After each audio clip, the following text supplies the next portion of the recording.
काय माय काय करालीस? काय करायला माय अद्रकीचं चिट्ट करालो. कस का कडे अद्रकीचा चिपट? सुनबाईला मळमळ कराले सकाळपासून चक्रा यायला आता. मग गोळ्या किती खावा, गोळ्या खायल्यापेक्षा असं म्हणते ते आपला घरगुती उपाय करा. थोडं थोडं चिट्टा असं करायचं, तोंडात टाकायचं, मळमळी थांबते. थांबते का मळमळी? मळमळी थांबते, सगळं चांगलं राहते. आणि काय करावं लागते? आता हे अद्रक घ्यायचं, याची साल काढायची.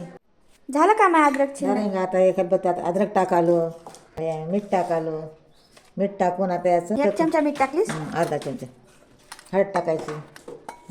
अशा हळद टाकतो बाळांनो, बघत राहा आता.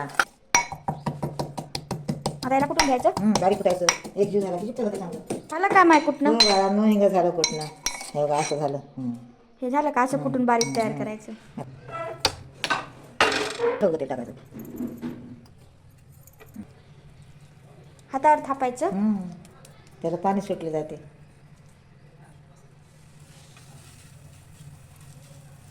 एवढं जाड ठेवायचं की असं होते पतली आता. असं चमच्यानं करायचं. असं असं होते पतली.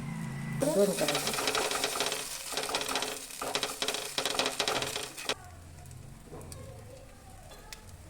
हा आता पलटवालीस का? हा पलटा.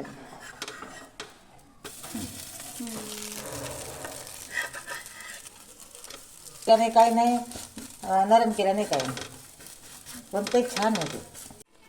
आता उलटून घ्यालीस? हे बघा बाळांनो, असं खरबूज झालं की खावा बी वाटते आणि चांगलं राहते, कडक होते. झालं काय? हो झालं. हां थंड झाले की खायचं. पित्त कसं राहते ते पहा. हे जर आवडलं असलं बाळांनो, कमेंट करा, फॉलो करा, लाईक करा.